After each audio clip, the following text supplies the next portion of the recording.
Magandang araw po sa inyong lahat. Ang kwentong inyong mapapakinggan ay tungkol sa isang ama na nagngangalang Arturo.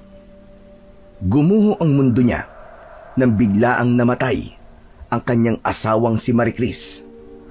Isang kamatayan na puno ng misteryo at katanungan hanggang sa nagtungo sina Arturo at ang mga anak niyang sina Jonas at Jared sa lugar kung saan pinatay si Maricris. Isang simpleng bakasyon lang sana ay nahaluan ng takot at mas marami pang katanungan ang malalaman ni Arturo kung sino talaga ang kanyang asawa sa lugar na yon. Ano ang malalaman ni Arturo tungkol sa asawa niyang si Maricris? Magagawa ba niyang protektahan ang mga anak niya mula sa banta ng isang nilalang na matagal nang nagdudulot ng takot at kamatayan sa lugar na kanilang pinuntahan? Ngunit bago po ang lahat, mga idol, huwag po nating kalimutang mag-subscribe at i-hit ang notification bell sa aking YouTube channel na The Voice Addict at Apong Isaak para sa mas marami pang makapigil hiningang kwentong aswang at katatakutan mula sa mundo ng kababalaghan. Umpisahan na po natin ang kwento. Nangingilid ang luha at nanginginig ang katawan ni Arturo nang pumasok siya sa morgue. Nakita niya ang isang katawan ng tao na may takip na puting kumot at nakahiga sa pahabang lamesa na gawa sa bakal. Marahang inabot ni Arturo ang kumot at dahan-dahang inalis ang pagkakatakip nun sa muka ng bangkay. Tuluyan nang kumawala ang mga luha niya nang makumpirma niya na ang asawa niyang si Maricris ang walang buhay na nakahiga roon. Kapansin-pansin ang mga sugat nun sa muka na parabang mula sa kalmot ng isang mabangis na hayop. Lumabas si Arturo ng morgue at kinumpirma niya sa mga pulis na yun nga ang kanyang asawa. May ilang mga detalye pang sinabi sa kanya ang mga pulis bago niya binalikan ang dalawa niyang anak na sina Jared at Jonas sa kanilang sasakyan. Tahimik na humawak sa manibela si Arturo. Nakatulala siya at hindi niya alam kung paano sasabihin sa mga anak niya ang napakasamang balita. Papa, ano po bang ginagawa natin dito sa ospital? May dinalaw ka po ba sa loob? Saka, bakit po pinilit mo kami sumama rito sa inyo tapos hindi mo naman pala kami pabababain ng sasakyan? Sana ay nagpaiwan na lang po ako sa bahay para nakapaglaro po ako ng video games. May kailangan kayong malaman tungkol sa mama niyo, mga anak. Ano po yun, Papa? Nurse na po ba si Mama ng ospital na to? Hindi na po siya photographer? Mga anak, alam kong magiging masakit to para sa inyong dalawa. Pero kailangan nyo kayanin. Ang mama nyo, wala na siya. Ha? Ano pong ibig nyo sabihin na wala na si mama? Patay na siya, Jared. Patay na siya. Hindi! Hindi yan totoo, Papa! Hindi pa patay si Mama! Hindi yan totoo! Nagbibiro ka lang, di ba, Papa? Nagbibiro ka lang. Papa, ayoko ng ganyan joke, ha? Pabawiin niya yan, pa. Paano mamamatay si Mama? Hindi ba nandun siya ngayon sa San Antonio? Ang totoo ay halos 2 araw na nawawala ang mama niyo sa San Antonio. Hindi ko na siya makontak, kaya nagpatulong na ako sa mga pulis. Hinanap nila si Maricris at kanina lang nila nakita ang katawan niya. Patawarin niyo ako kung hindi ko sinabi sa inyo na nawawala siya, dahil ayoko na mag-alala kayo. Hindi. Nagsisinungaling ka lang, Papa. Hindi totoong patay na si Mama. Hindi siya pwedeng mamatay. Kasabay ng muling pagkawala ng mga luha ni Arturo ay siya ring pag-iyak ng kanyang mga anak. Malakas niyang hinampas ang manibela gamit ang kanyang kamay. Napasubsob siya roon at doon niya ibinuhos ang kanyang paghagulgol. Hindi niya kayang ipaliwanag ang sakit na kanyang nararamdaman dahil sa katotohanan na wala na ang babaeng kasama niyang nangako na magsasama sila habang buhay. Nagdesisyon si Arturo na 2 gabi lang iburol ang labi ng kanyang asawa na si Maricris sa kanilang bahay. Sa 2 gabi ng burol ay nakasarado ang kabaong nito dahil ayaw niyang makita ng mga anak niya ang itsura ng katawan ni Maricris. Matapos yun ay inilibing na nila ang bangkay.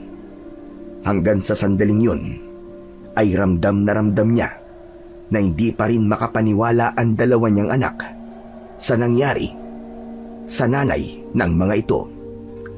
Pagka-uwi nila sa bahay mula sa sementeryo, ay pumasok kagad si Jared sa kwarto nito, habang si Jonas naman ay tumabi kay Arturo sa pagkakaupo sa sofa. Papa, hindi na po ba talaga natin makakasama si Mama? Makakasama pa natin siya, anak. Darating ang oras na makikita ulit natin siya kapag nasa heaven na tayo. Kapag nandun na tayo, ay hindi na tayo magkakahiwalay kahit kailan. Hindi po ba kapag nasa heaven na po tayo ay patay na rin po tayo nun? Ibig pong sabihin ay matagal pa po bago natin siya makakasama. Jonas, anak, palagi mong tatandaan na kahit hindi natin nakikita ang mama mo, ay palagi natin siyang kasama. Sigurado ako na nandito lang siya sa paligid. Eh di kung ganun po, ghost na po pala si Mama. Mapait na napangiti si Arturo. Alam niya na mahirap para kay Jonas na maintindihan ng lahat, lalo na't 9 na taong gulang pa lamang ang bata. Dito ka muna, anak, ha? Kakausapin ko lang ang Kuya Jared mo. Tumayo si Arturo at kumatok siya sa kwarto ni Jared. Nang nakailang katok na siya, ay hindi yun binuksan ng panganay niyang anak. Kaya kinuha na niya ang duplicate key. Binuksan niya ang pinto ng kwarto ni Jared at saka siya pumasok. Naabutan niya si Jared na hawak ang picture ni Maricris. Umiiyak si Jared. Mabilis na dumapa si Jared sa kama pagkakita nito sa ama niyang si Arturo. Hindi ka ba marunong kumatok, pa? Bakit pumapasok ka na lang sa kwarto ko nang hindi nagpapaalam? Kanina pa ako kumakatok, pero hindi mo naman binubuksan. Gusto lang kitang i-check kung okay ka lang. Talaga? Sa tingin mo ba okay ako? Matapos nang nangyari kay Mama? Hindi ganyan ang ibig ko sabihin, Jared. Ang gusto kong mangyari ay mas lalo tayong magkabuklod-buklod dahil sigurado ko na yun ang gusto ng mama nyo. Bakit kung kailan wala na si Mama, ay saka ka lang nagkaroon ng pakialam sa gusto niya, Papa? Bakit hindi mo yung ginawa nung buhay pa siya? Hindi ba ang gusto niya ay gamitin mo ang tinapos mo sa college para magkaroon ka ng trabaho na may malaking sweldo? Kung sinunod mo lang sana ang gusto ni Mama, ay hindi siya mapipilitang magtrabaho kasi sapat ang perang kinikita mo para sa ating lahat. Kung sinunod mo lang sana ang gusto ni Mama, malamang buhay pa siya hanggang ngayon. Hindi na nagawang pigilan pa ni Arturo ang kanyang sarili at nasampal niya si Jared. Wala kang karapatang pagsalitaan ako ng ganyan. Ano ba sa tingin mo? Ginusto kong mamatay ang nanay niyo, ganun ba? Lumabas ka na sa kwarto ko, pa. Ayoko muna makipag-usap sa kahit na sino. Lalo na sa inyo. Natigilan si Arturo Nang makita niya ang namumulang pisngi ni Jared, doon niya napagtanto na napalakas ang pagkakasampal niya rito. Naramdaman niya ang labis na pagsisisi sa pananakit niya sa kanyang anak na si Jared, at nais niyang humingi ng tawad dito, pero naisip niya na sarado pa ang isip ni Jared sa lahat ng bagay. Kaya naman, mas pinili na niyang lumabas ng silid nito. Pagsapit ng gabi, ay mas lalong naramdaman ni Arturo ang lungkot at pangungulila sa kanyang namayapang asawa. Alam niya na simula sa gabi na yon ay kailangan niya ng sanayin ang sarili na hindi na niya ito makakatabi sa pagtulog. Isang photographer ng mga ligaw na hayop si Maricris. Inilalagay nito sa exhibit ang mga nakukuha nitong litrato at kumikita ito sa ganung paraan. Kaya madalas ay nagpupunta sa mga liblib na lugar ang kanyang asawa. Pero ang pinaka-paborito nitong puntahan ay ang baryo ng San Antonio. Ayon kay Maricris, ay maraming mga ligaw na hayop sa kagubatan ng San Antonio. Bumangon si Arturo mula sa pagkakahiga. Kinuha niya ang larawan ng kanyang asawa na si Maricris na nasa picture frame. Maricris, asawa ko. Bakit mo naman ako iniwan kagad? Hindi ko alam kung kaya ko bang mabuhay nang wala ka. Paano na mga anak natin? Kailangan ka nila eh. Hindi ko sila kayang gabayan gaya ng paggabay mo sa kanila. Lalong-lalo na si Jared. Hanggang ngayon, ay galit pa rin siya sa akin. Dahil hindi ko siya pinayagan na kunin ang kursong gusto niya. Asawa ko, miss na kita. Sana'y ako na lang ang namatay at hindi ikaw. Dahil alam kong mas mahal ka ng mga anak natin. Sa gitna ng pagsasalita ni Arturo, ay napatingin siya sa lamesang nasa tabi ng kama. Nakapatong doon ang isang brown envelope. Naglalaman yun ng mga larawan ni Maricris nang matagpuan ng bangkay nito sa kagubatan ng San Antonio. Ayon sa mga pulis, ay inatake ng isang hindi matukoy na mabangis na hayop ang kanyang asawa. Hindi pa nakikita ni Arturo ang mga litrato dahil ayaw niyang tignan ang mga yon. Kinuha niya ang envelope at itinago niya yon sa kanyang kabinet. Matapos yun, ay nahiga na siya habang yakap ang larawan ng kanyang asawa. Kahit kakalibing pa lang ng asawa ni Arturo, ay mas pinili pa rin niyang pumasok sa trabaho. Ayaw niyang magmukmok sa bahay at mas ginusto niyang maging abala upang hindi niya masyadong maramdaman ang lungkot. Gabi na nang nakauwi siya sa bahay. Pagpasok niya sa kwarto ay nagimbal siya nang makitang naroon sina Jared at Jonas. Hawak ng dalawa ang mga larawan ni Maricris na nasa brown envelope. Mabilis na inagaw ni Arturo sa magkapatid ang mga larawan. Anong ginagawa niyo? Bakit kayo nakikialam sa mga gamit ko? Papa, si Mama ba nasa picture na yan? Bakit po ganyan ang itsura niya? Ang sabi mo sa amin, inatake sa puso si Mama habang nasa San Antonio siya. Hindi ganyan ang itsura ng inatake sa puso, Papa. Bakit puro kalmot at kagat ang katawan niya? Ano ba talaga nangyari kay Mama? Hindi niyo na kailangan malaman.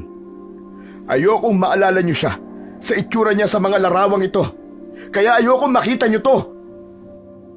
Huwag mong ipagkait sa amin ang totoong nangyari kay Mama. Anak niya kami. Hindi mo pwedeng itago sa amin ang katotohanan, Papa. Sige, sasabihin ko sa iyo ang totoo. Tutal yun naman ang gusto mo. Pero sa iyo ko lang sasabihin. Jonas, lumabas ka muna ng kwarto dahil may pag-uusapan lang kami ng Kuya Jared mo. Hindi, Papa. Kung sasabihin mo sa akin ang totoong dahilan ng pagkamatay ni Mama, ay kailangan mo ring sabihin kay Jonas. Parehas lang kaming anak ni Mama. Ngunit masyado pang bata ang kapatid mo para sa mga ganitong bagay. Pero anak din siya ni Mama. Karapatan niya malaman ang totoong nangyari, Papa. Papa, tama po si Kuya. Gusto ko rin po malaman ang totoong nangyari kay Mama. Naawang tinignan ni Arturo ang anak niyang bunso na si Jonas. Maluwa-luwa ang bunso niyang anak habang si Jared ay nakatiim ang bagang. Okay, sige. Sasabihin ko na sa inyo ang totoong nangyari sa nanay niyo. Ayon sa investigasyon ng mga pulis, ay inatake ng isang mabangis na hayop ang inyong ina. Yun ang dahilan kung bakit may mga kalmot at kagat siya sa iba't ibang parte ng kanyang katawan. Inatake ng isang mabangis na hayop? Anong klaseng hayop ang pumatay sa kanya? Hindi ko alam. Kahit ang mga pulis ay blanco rin. Hindi nila matukoy kung anong klase ng hayop ang umatake sa inyong ina. Patawarin niyo ako kung di ko to sinabi sa inyo kagad dahil gusto ko manatili sa alaala niyo ang magandang mukha ng inyong ina. Ayokong kapag naaalala niyo siya, ay ang sugatan niyang katawan ang inyong makikita. Pero Papa naman, sana naisip mo rin na kailangan namin malaman ang totoo. Baka naman may hindi ka pa sinasabi sa amin. Lubos-lubusin mo na at sabihin mo na sa amin ngayon, Papa. Wala na. Wala na akong inililihim sa inyong dalawa. Lahat ng dapat niyo malaman ay sinabi ko na sa inyo ni Jonas. Sana nga nagsasabi ka ng totoo, Papa. Sana nga'y wala ka ng tinatagong sikreto sa amin ni Jonas. Jonas, tara na. Maglaro muna tayo ng video games. Hinawakan ni Jared sa kamay ang kanyang nakababatang kapatid na si Jonas at magkasamang lumabas ang dalawa ng kwarto ni Arturo. Nanghihina naman na napaupo si Arturo sa gilid ng kanyang kama. Isinubsob niya ang kanyang muka sa kanyang mga palad. Labis siyang nasasaktan sa kung paano siya itrato ng panganay niyang anak na si Jared.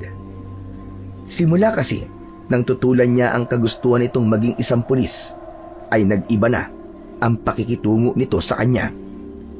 Tila nawalan na ng respeto si Jared sa kanya at alam niya na mahihirapan siya na maayos ang relasyon nila ni Jared dahil wala na ang kanyang asawa.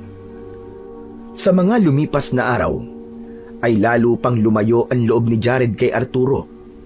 Hindi ito lumalapit sa kanya at mas pinipili nitong maging mapag-isa. Kapag kumakain sila, ay laging nakahiwalay ang binata at hindi man lang tumitingin kay Arturo. Lahat ng galit at hinanakit ni Jared ay ramdam ni Arturo sa kilos at sa paraan ng pagtrato nito sa kanya. Ramdam ni Arturo ang bigat ng pagkukulang niya bilang ama. Nakita niyang si Jonas lamang ang natitirang malapit sa kanya, habang si Jared ay tuluyang lumayo na ang loob sa kanya. Isang araw, isang ideya ang naisip ni Arturo. Isang ideya na maaaring sumalba sa relasyon niya sa panganay niyang anak. Habang kumakain sila ng hapunan, ay sinimulan na niyang sabihin kina Jared at Jonas ang bagay na yon. Bago pala kayo matulog, ay mag-impake kayo mga anak. Magbabakasyon tayo. Bukas ng umaga tayo aalis. Talaga po, Papa? Saan po tayo pupunta? Ang totoo, hindi ko pa alam eh. Siguro, maghahanap tayo ng magandang beach. Hindi ba? Matagal mo nang hinihiling sa akin na magpunta tayo sa dagat. O tamang-tama, kasi wala kayong pasok sa school, di ba? Ako naman, ay nung nakaraan pa nag-leave sa trabaho. Pero kung may gusto kayong puntahan, pwede kayong mag-suggest sa akin, sabihin nyo lang. Bakit naman nagdidesisyon ka na hindi man lang kami tinatanong ni Jonas kung gusto namin yung bakasyon na sinasabi mo, Papa? Kuya, gusto ko magbakasyon. Oh, narinig mo naman ang sinabi ni Bunso, Jared. Gusto niya magbakasyon. Ako, tinanong mo ba ako? Saka naisip mo ba talagang magbakasyon kahit 1 linggo pa lang simula nang mamatay si Mama? Magsasaya tayo kahit kamamatay lang niya, ganun ba? Hindi ito pagsasaya. Ito ang naisip kong paraan para maging malapit tayo sa isa't isa. Lalo na ako sa iyo, Jared. Alam ko na simula nang hindi kita pinayagan na maging isang pulis, ay lumayo na ang loob mo sa akin. Ayoko namang habang buhay tayong ganito, anak. Gusto ko, bilang tatay nyo, ay magkaroon tayo ng maayos na relasyon bilang mag-ama. At sa tingin nyo, maayos ang relasyon natin ng dahil sa isang bakasyon? Napakababaw naman ang tingin mo sa akin na makukuha mo ako sa ganyang bagay. Hindi sa ganun, anak. Hindi mababaw ang tingin ko sa iyo. Naisip ko lang na kapag nasa bakasyon tayo ay wala tayong magagawa kundi ang mag-usap. Marami tayong dapat pag-usapan. Alam mo yan, Jared. Kailangan natin itong ayusin bago pa ito tuluyang lumala. At hindi pwedeng hindi kayo sasama. 3 tayong magbabakasyon. 1 week siguro tayo o baka mas tumagal pa. Wow! So sapilitan pala to. Wala na pala kaming magagawa. Hindi mo man lang ako binigyan ng pagkakataong magdesisyon para sa sarili ko. Kuya, Papa, pwede bang wag na kayong mag-away? Di ba po, ang sabi ni Mama, ay masamang mag-away lalo na kapag kumakain tayo? Sabi ni Mama, lalayo raw po ang blessing sa atin. Anak, hindi kami nag-aaway ng kuya mo. Nag-uusap lang kami. Okay, sige. Pumapayag na ako magbakasyon tayo. Pero may lugar akong gustong puntahan. Anong lugar yan, Jared? Sa San Antonio. Gusto kong pumunta tayo ron. Ano? Bakit doon? Bakit gusto mo magpunta sa lugar na yon? Wala magandang puntahan doon. Pero bakit palaging bumabalik dun si Mama? Nung buhay pa siya. Dahil doon siya nakakakita ng mga hayop na bihirang makita ng mga tao. Nandun ang trabaho niya. Basta, Papa. Sa San Antonio ko gustong magbakasyon. Kung hindi ka papayag, ay hindi ako sasama. Kayo na lang dalawa ni Jonas ang magbakasyon. Dito na lang ako sa bahay. Matama na tinignan ni Arturo si Jared. Nakita niya ang kaseryosohan sa mukha ng binata. Ramdam niya na kung hindi pagbibigyan ang gusto nito, ay hindi talaga ito sasama sa kanila. Hindi maaaring hindi sumama si Jared dahil naisip niya ang bakasyon na yon ay para makapag-usap silang dalawa at subukang maging malapit muli sa isa't isa. Okay, sige. Pumapayag na ako sa gusto mo, Jared. Magpupunta tayo sa San Antonio. Pero hindi tayo magtatagal doon. Siguro magkakamping lang tayo ron ng 1 gabi at aalis rin tayo para maghanap ng ibang lugar na mas maganda. Okay na ba yun sa'yo? Tumango lang si Jared at ipinagpatuloy nito ang pagkain. Habang si Arturo ay nagtataka kung bakit gustong mapuntahan ni Jared ang lugar kung saan binawian ng buhay si Marie Chris. Kinabukasan ng umaga ay abala na sina Arturo sa pagsasakay ng mga dadalhin nila sa kanilang kotse para sa 1 linggo nilang bakasyon. Nang masiguro na nila na wala silang nakalimutan, ay sumakay na sila sa kotse. Si Arturo ang nagmaneo. Nasa tabi niya si Jonas, habang si Jared ay mag-isa sa backseat, habang may nakasalpak na malaking headphone sa magkabilaan nitong tenga. Maitanong ko lang, Jared.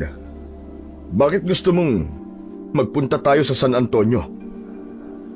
Walang nakuwang sagot si Arturo mula sa kanyang anak na si Jared. Pagtingin niya sa rearview mirror ay nakita niya na may headphone pa rin ito. Inutusan niya si Jonas na kalabitin si Jared at doon lang inalis ni Jared ang headphone. Jared, anak, pwede bang wag ka na muna mag-headphone? Mag-usap muna tayo. Ano naman pag-uusapan natin, Papa? Kahit ano. Saka tinatanong kita kung bakit gusto mo magpunta sa San Antonio. Wala lang. Gusto ko lang mapuntahan ng lugar kung saan huling nakitang buhay si Mama. Gusto kong malaman kung bakit mahal na mahal ni Mama ang lugar na yon. Ako din po, Papa. Gusto ko po makapunta sa San Antonio. Palagi pong kinikwento sa akin ni Mama na marami pong kakaibang hayop doon. Kaya nga po, dinala ko ang telescope ko eh. Baka may makita po ako doon ng mga cute na animals. O sige, kukuha tayo ng tour guide doon na tutulong sa atin na makakita ng mga kakaibang hayop. Sinulyapan ni Arturo si Jonas at ninitian niya ito. Isang malalim na paghinga ang pinakawalan ni Arturo. Ang totoo, kung siya ang masusunod, ay ayaw talaga niya na magpunta sila sa San Antonio. Pakiramdam niya kasi ay magiging traumatic para sa kanilang mag-ama kapag nagtungo sila sa lugar kung saan binawian ng buhay si Maricris. Pero para lang sumama ang panganay niyang anak na si Jared sa bakasyon na yun, ay napilitan siya itong pagbigyan sa gusto nito. Ganun pa man, umasa siya na magiging maayos at maganda ang pananatili nila sa San Antonio. Gabi na nang makarating sina Arturo sa San Antonio. Sa tulong ng mapang naiwanan ni Maricris, ay narating nila ang naturang lugar. Sobrang liblib ng San Antonio. Ang mga kabahayan doon ay puro kubo at wala na silang nakikitang mga tao sa labas ng mga oras na yun. Mabagal na ang pagpapatakbo ni Arturo sa kotse. Tumingin siya sa paligid sa pag-asang may makikita silang tao na maaari nilang mapagtanungan kung saan sila maaaring magpalipas ng gabi. Dapat pala ay naghanap na lang tayo na matutuluyan natin sa bayan tapos bukas ng umaga na tayo nagpunta rito. Mukhang wala tayong mapagpapalipasan ng gabi rito. Ang mabuti pa siguro bumalik na lang muna tayo sa bayan. Pero sayang naman ang pagod natin, Papa. Maghanap ka na lang dito ng pwede nating tuluyan. Saka isang oras pa bago tayo makarating sa bayan. Hindi magandang ideya ang naiisip nyo. Pagod na ako. Gusto ko na magpahinga. Wala ngang katao-tao rito ng ganitong oras Pero sige, subukan pa natin kung may makikita tayong matutuluyan dito. Kapag wala talaga, wala na tayong mapagpipilian kundi ang bumalik sa bayan. Nagpatuloy sa mabagal na pagmamaneho si Arturo hanggang sa bigla niyang tinapakan ng preno ng isang matandang lalaki ang bigla na lamang humarang sa unahan ng kotse. May dala yung pana at mga palaso sa likod. Nakasuot yun ng bahag. Nagulat ang mag-ama, pero kahit paano ay nakakita si Arturo ng pag-asa na meron na silang mapagtatanungan kung saan sila maaaring magpalipas ng gabi. Bumaba siya ng kotse at nilapitan ang matandang lalaki. Napaatras siya. Nang kumuha ng palaso ang matanda at itinutok nito ang pana sa kanya. Teka, wag niyo po akong sasaktan. Hindi po ako masamang tao. Wala po kami rito para manggulo.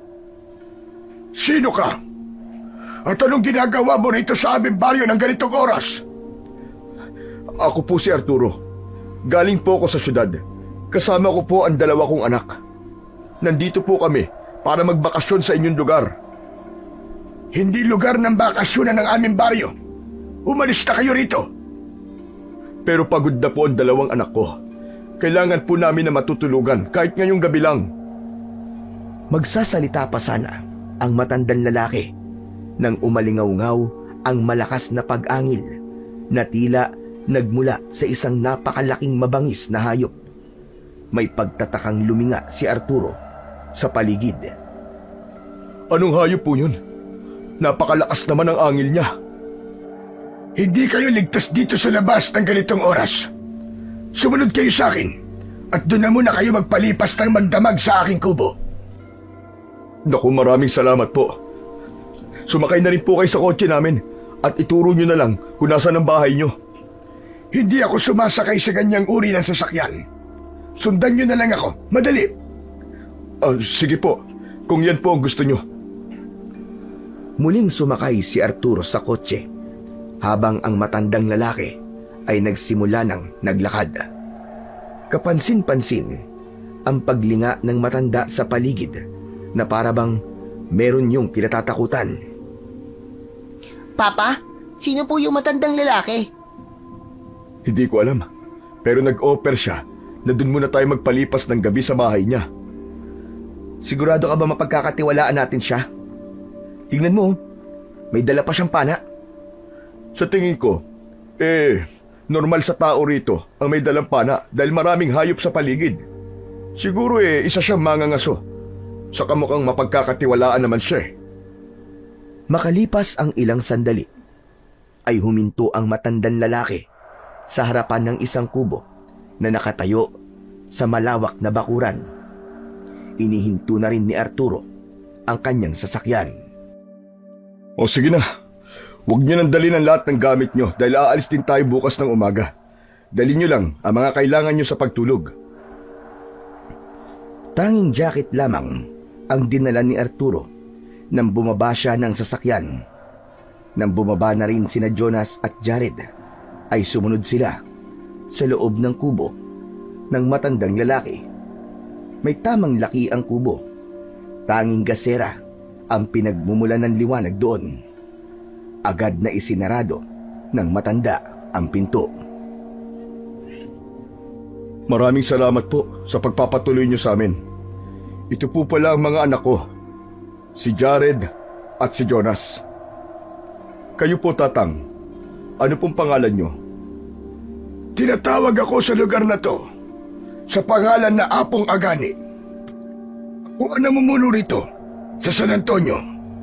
Kahit mga dayo kayo sa aming lugar, ay responsibilidad ko pa rin siguraduhin ang inyong kaligtasan. Kaya papatuloyin ko kayo sa aking bahay.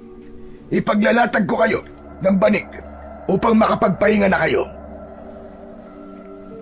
Tumalikod si Apong Agani at sinimulan na nito ang pag-aayos ng higaan ni na Arturo. Iginala ni Arturo ang mga mata sa kabuuan ng kubo. May mga bagay doon na hindi niya maunawaan kung para saan. May mga bungo ng iba't ibang uri ng hayop na nakasabit sa dingding.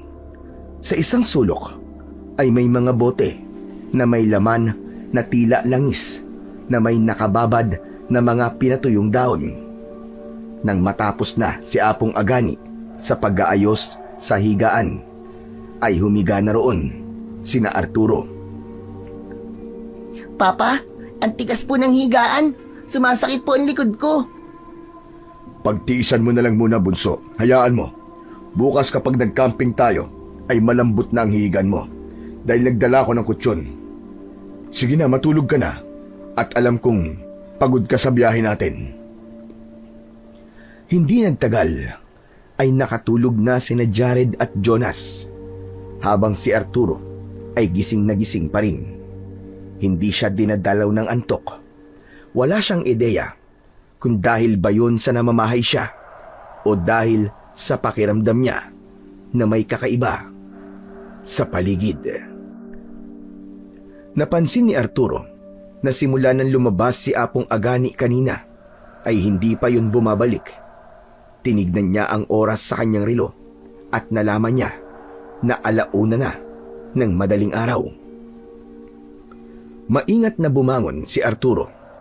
Lumabas siya at hinugot sa bulsa ang isang pakete ng sigarilyo at lighter. Nagsindi siya ng isa. Pagbuga niya ng usok sa hangin ay nagulat siya nang marinig ang boses ni Apong Agani sa kanyang likuran.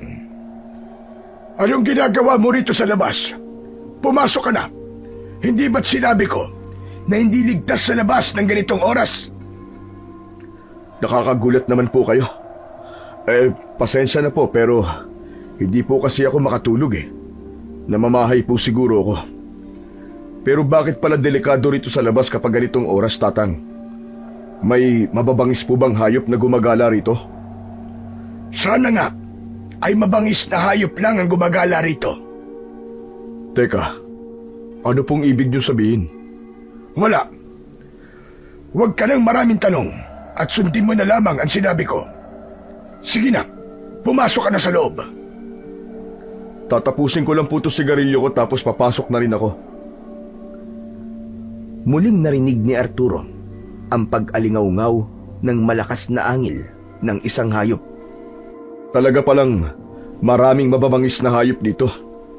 Ano pong hayop yung kanina pa nating naririnig? Hayop? Iniisip mo bang hayop ang gumagawa ng ingay na yon? Opo. Bakit po ba? May iba pa po bang pwedeng gumawa ng ganong ingay? Wala kang alam sa lugar na ito. Bakit, Tatang? Ano ho bang dapat malaman sa lugar na to? Hindi mo na kailangan malaman. Tutali aalis din naman kayo kagad dito. Ang mabuti pa'y pumasok ka na sa loob ng bahay at matulog. Mas makabubuti yun sa'yo kesa nandito ka sa labas. Eh kayo po, hindi po ba kayo matutulog? Huwag mo na lamang pakialaman ang aking ginagawa. Sige na, pumasok ka na. Naglakad palayo si Apong Agani, dala ang pana at palaso nito. Nais sana yung sundan ni Arturo, pero sinunod na lang niya ang sinabi ng matanda. Naisip niya na baka magalit ito sa kanya kapag hindi niya sinunod ang sinabi nito. Kaya matapos manigarilyo ay bumalik na si Arturo sa loob ng kubo. Humiga na siya sa tabi ng mga anak niya at pinilit niyang matulog. Ang malakas at sunod-sunod na tilaok ng manok sa labas ng kubo ang gumising kina Arturo. Pagsapit ng umaga, lumabas si Arturo at nakita niya si Apong Agani na nagpapatuka ng mga alaga nitong manok sa gilid ng kubo. Magandang umaga po sa inyo, Apong Agani. Magandang umaga rin. Kumusta ang tulog niyo kagabi? Maayos naman po. Napakalamig po pala rito sa lugar nyo kapag gabi. Ang sarap po ng tulog ko. Para po kami naka-aircon. Napapaligiran kasi ang San Antonio ng mga bundok at malalawak na kagubatan. Kaya malamig ang klima rito. Napakaswerte nyo po at nakatira kayo rito sa ganito kagandang lugar. Kapag tumanda na ako, sa ganitong lugar ko gustong manirahan. Yung wala na akong gagawin, kundi ang pagmasdan ng napakagandang tanawin sa aking paligid. Oo nga pala, bago kayo umalis, ay saluhan niyo muna akong mag-almusal. Niluluto ko lang ang nilagang saging. Kung kailangan niyong gumamit ng banyo, ay nasa likod ng kubo ang palikuran. Meron dong balon at doon kayo kumuha ng tubig. Hindi nagtagal ay magkakasalo na nag-almusal sina Arturo, Apong Agani at sina Jared at Jonas. Walang arte pagdating sa pagkain ang mga anak ni Arturo, kaya kahit dilagang saging at mainit na kape ang kinakain nila, ay magana pa rin kumakain ang mga ito. Meron pala akong itatanong sa inyo. Sa totoo lang, ay walang nagagawing dayo rito sa San Antonio. Nagtataka ko kung paano niyong natagpuan ang lugar na ito. Paano kayo nakarating dito? Saan niyo nalaman ang aming lugar at dito niyo nais magbakasyon? Sa mapa po na pagmamay-ari ng aking asawa. Bakit? Taga rito ba ang iyong asawa? Hindi po. Nagpupunta kasi rito ang asawa ko para kumuha po ng litrato ng mga hayop na bihirang makita ng mga tao. Ang sabi po niya ay maraming ganong hayop dito sa San Antonio. Photographer po kasi ng mga hayop ang asawa ko. Sa kasamaang palad, wala na po siya. Baka po kilala niyo si Mama, Apong Agani. Ano bang pangalan ng nanay mo? Marie Chris po. Maraming beses na po siya nagpupunta rito nung buhay pa po siya. Hindi nakaligtas sa mga mata ni Arturo ang gimbal na lumukob sa muka ni Apong Agani. Natigilan ang matanda at tila hindi makapaniwalang tinignan nito sina Arturo at ang dalawa niyang anak. Teka, bakit parang gulat na gulat po kayo nang marinig niyo ang pangalan ng asawa ko? Tama po ba ang anak ko? Nakilala niyo po si Marie Chris? Hindi ko kilala ang iyong asawa. Ang totoo ay, ngayon ko lang narinig ang pangalan na sinabi niyo. Yumuko si Apong Agani at ipinagpatuloy nito ang pagkain. Pero iba ang pakiramdam ni Arturo ng sandaling yon. Pakiramdam niya ay talagang nagulat ang matanda nang marinig nito ang pangalan ni Maricris na parabang kilala nito ang kanyang asawa. Nagkaroon siya ng hinala na may hindi sinasabi sa kanila si Apong Agani at yun ang gustong malaman ni Arturo. Matapos kumain ng almusal, ay nagpahinga muna sina Arturo. Hinayaan ni Arturo na maglakad-lakad sina Jared at Jonas, habang siya naman ay nakaupo sa mahabang upuan na nasa unahan lamang ng bahay ni Apong Agani. Habang naroroon siya, ay lumapit sa kanya ang matanda na si Apong Agani. Ano na pala ang balak niyong tatlo ngayon? Babalik na ba kayo sa syudad? Hindi pa po. Mananatili pa po kami rito sa San Antonio ng isang gabi. Gusto po kasi ng mga anak ko na makakita ng kakaibang hayop sa gubat. Kaya mamayang gabi ay magkakamping po kami sa gubat. Magpapakamatay ba kayong tatlo? At naisip niyong gawin yan? Magpapalipas kayo ng gabi sa gubat? Oo po. Ginagawa po namin yung dati pero sa ibang lugar. Ang pagkakamping, ang banding namin noon ng aking mga anak, pati ng aking asawa. Sa ibang lugar ay pwede niyong gawin yan. Pero dito sa San Antonio ay hindi. Mapanganib ang kagubatan tuwing gabi at paniguradong mapapahamak lamang kayo. Bakit po? Ano po ba talaga ang meron sa lugar na to? Kagabi ko pa po napapansin na parang may hindi kayo sinasabi sa amin. Gusto mo ba talagang malaman? Sige. May aswang dito sa San Antonio. Isang aswang na maaaring pumatay sa iyo at sa mga anak mo kung itutuloy mo yung binabalak niyong gawin. Sandaling natigilan si Arturo. Makalipas ang ilang sandali, ay bigla siyang tumawa. Eka, ano nakakatawa sa sinabi ko? Sa tingin mo ba ay nagbibiro ako o tinatakot lang kita para umalis sa lugar namin? Pero tama ka. Gusto kong umalis kayo rito dahil hindi talaga kayo ligtas dito ng mga anak mo. Pasensya na po, pero natawa lang ako sa sinabi niyong aswang. Apong Agani, moderno na po ang panahon ngayon. Wala na pong naniniwala sa aswang sa panahong ito. Ibang-iba ka sa asawa mo si Maricris. Sa bagay, hindi ka lumaki sa lugar na to, kaya ganyan ang iyong paniniwala. Sinasabi ko na nga ba, tama ang kutob ko. Kilala niyo nga ang asawa ko, Tatang. Ngayon, Apong Agani, sabihin niyo sa akin kung bakit sinabi mo kanina na hindi mo kilala si Maricris. Gayong sa bibig mo na mismo nang galing, nakilala mo siya. Nang sandaling yon, ay si Apong Agani naman ang natigilan. Matagal itong nakatitig kay Arturo na parabang nagkakaroon ito ng pagdadalawang isip kung sasabihin ba nito ang totoo kay Arturo o hindi. Sa totoo lang, ayoko magpunta talaga sa lugar na to, pero ang mga anak ko may gusto na dito kami magbakasyon. Alam niyo ba kung bakit ayoko magpunta rito sa San Antonio? Dahil dito namatay ang asawa ko. Dito namatay si Maricris. Inatake siya ng isang mabangis na hayop. Hindi mabangis na hayop ang pumatay sa asawa mo, kundi isang aswang. Walang hayop sa lugar na to ang kayang pumatay ng tao. Aswang lang ang gumagawa nun. At ngayong patay na si Maricris, ay napakasaya na ng aswang na yon dahil wala nang tagapagtanggol ang San Antonio. Teka, Tatang. Anong tagapagtanggol ang sinasabi niyo?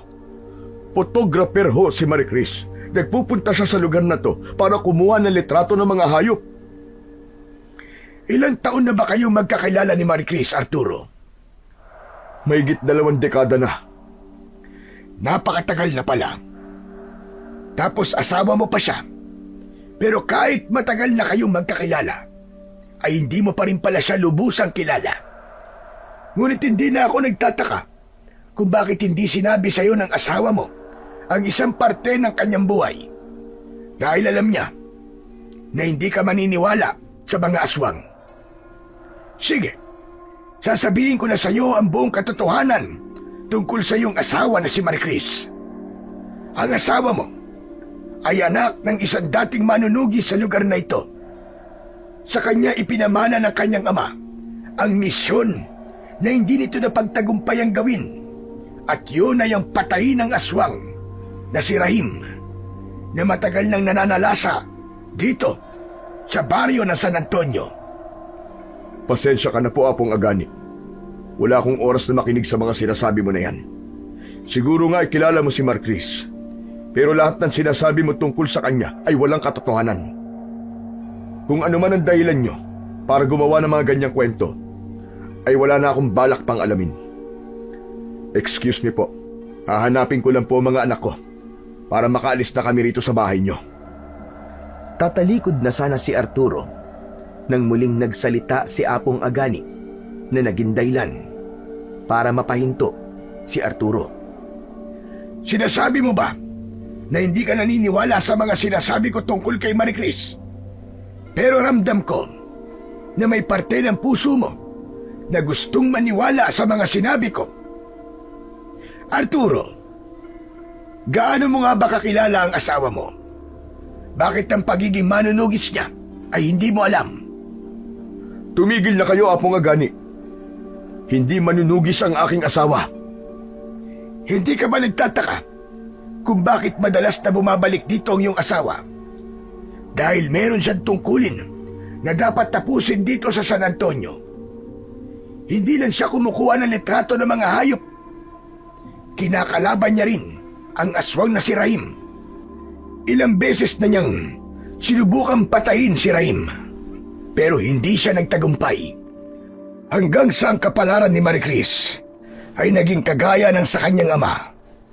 Napatay ni Rahim si Maricris.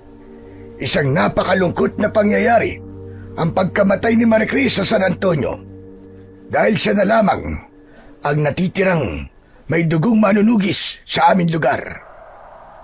Hindi muna nagsalita si Arturo at mabilis niyang pinag-isipan ang mga sinabi ni Apong Agani tungkol sa kanyang namayapang asawa. Doon niya naalala na sa tuwing umuuwi sa bahay nila si Maricris mula sa San Antonio ay madalas na meron itong sugat, at palaging sinasabi ni Maricris na inatake ito ng isang hayop o hindi kaya ay nadulas o nadapa ito sa gubat. Hanggang sa unti-unti nang tinanggap ng utak niya ang mga nalaman niya tungkol kay Maricris. Sabihin na natin nagsasabi kayo ng totoo. Pero paano niyo mapapatunayan na totoo ang lahat ng sinabi niyo tungkol sa asawa ko? Pumasok sandali si Apong Agani sa kubo nito. Maya-maya pa ay binalikan nito si Arturo. May dala na itong bagay na nakabalot sa isang itim na tela. Inalis ni Apong Agani ang itim na tela at tumambad kay Arturo ang isang kakaibang patalim. Halos 2 dangkal ang haba nun. Kulay puti ang patalim na may napakatulis na dulo. Ang hawakan ng patalim ay gawa sa isang uri ng kahoy na hindi niya kayang tukuyin. Ano ang bagay na yan? Bakit mo ipinapakita sa akin yan? Ito ang makapangyarihang sandata na ginamit noon ni Maricris sa pakikipaglaban kay Rahim. Ipinamana pa ito sa kanya ng ama niya. Bilang pinuno ng baryong ito, ay ako na nagtago nito. Ito ay gawa sa pangil ng elepante. Maingat itong pinanday upang maging isang sandata laban sa mga aswang. Hawakan mo. Damhin mo ito, Arturo. Alam kong mararamdaman mo ang presensya ng iyong asawa sa patalim na ito. Nanginginig ang mga kamay na kinuha ni Arturo ang kakaibang patalim. Malamig ang pakiramdam nun sa kanyang mga palad. Napapikit siya at kumawala ang luha sa kanyang mga mata. Biglang pumasok sa isip niya ang kanyang asawa na si Maricris. Nakita niyang muli ang mga ngiti nito Bumalik sa alaala nito kung paano siya nito yakapin at halikan. Nang bumukas ang mga mata ni Arturo, ay habol niya ang kanyang paghinga. Napagtanto niyang totoo ang sinabi ni Apong Agani dahil nasa patalim nga na yon ang presensya ni Maricris. Agad niyang ibinalik ang patalim kay Apong Agani. O ano? Naniniwala ka na ba sa mga sinabi ko sa iyo, Arturo? Hindi ko po alam. Naguguluhan pa rin ako. Nagtataka lang ako kung bakit inilihim ni Maricris ang bagay na yan sa amin ng mga anak niya. Gaya ng akin sinabi, baka inisip niya na hindi kayo maniniwala sa kanya. Maaari rin na naisip niya na baka matakot kayo sa kanya o kaya nais lang niya kayong protektahan. Kung ano man ang dahilan ni Maricris, ay tanging siya lamang ang nakakaalam. Nang sandaling yon, ay dumating na sina Jared at Jonas. Bakas sa muka ng dalawa ang tuwa. Lumapit si Jonas kay Arturo. Oh, mga anak, nandiyan na pala kayo. Kumusta ang pag-iikot nyo ng Kuya Jared mo dito sa San Antonio? Ang ganda po pala rito, Papa. May nakita po kaming batis dun po sa may dulo ng baryo. Tapos, napakadami pong isda. Sayang po at hindi ko po dala yung pamingwit ko. Nanghuli po sana kami ni Kuya ng mga isda sa batis. Sumakay na kayo ng kuya mo sa kotse at aalis na tayo. Hindi po ba pwedeng magstay pa po tayo rito? Hindi ba magkakamping pa tayo? Baka abutin na naman tayo ng dilim. Mahihirapan na tayo mag-set up ng tent kapag ganun. Sige na. Sabihan mo na ang kuya mo na aalis na tayo. Sumakay na kayo sa kotse at ako na ang bahalang kumuha ng mga gamit natin. Sumunod si Jonas sa sinabi ng kanyang ama na si Arturo. Lumapit ang bata kay Jared at sumakay na ang dalawa sa kotse. Pumasok si Arturo sa kubo ni Apong Agani. Kinuha niya ang jacket niya at ang ilang gamit ng mga anak niya. Paglabas niya ng kubo, ay sinalubong siya ni Apong Agani. Huwag mong sabihin itutuloy niyo pa rin ang pagtungo sa gubat sa kabila ng mga sinabi ko sa iyo. Yun po ang ipinunta namin dito sa San Antonio. Isang gabi lang naman kami roon at bukas ng umaga ay aalis din kami. Arturo, maraming pwedeng mangyari sa inyo sa isang gabi. Huwag mong ilagay sa panganib ang buhay niyo ng mga anak mo. Kung mahal mo pa sila, ay bumalik na lang kayo sa syudad o magtungo kayo sa ibang lugar. Pero gusto po ng mga anak ko na mapuntahan ang lugar kung saan namatay ang nanay nila. Alam kong kakaiba kung iisipin pero baka yun talaga ang gusto nila para makausad sila sa pagkawala ng kanilang ina. Huwag ka mag-alala, Apong, dahil ako ang bahala sa mga anak ko. Kaya ko silang protektahan. Sa aswang na si Rahim, kaya mo ba silang protektahan? Ipapaalala ko lang sa iyo na si Rahim ang pumatay sa asawa mo si Maricris. Nagawa nitong patayin si Maricris kahit pa nagsanay siya sa pakikipaglaban sa tulad ni Rahim. Pasensya na, Apong Agani.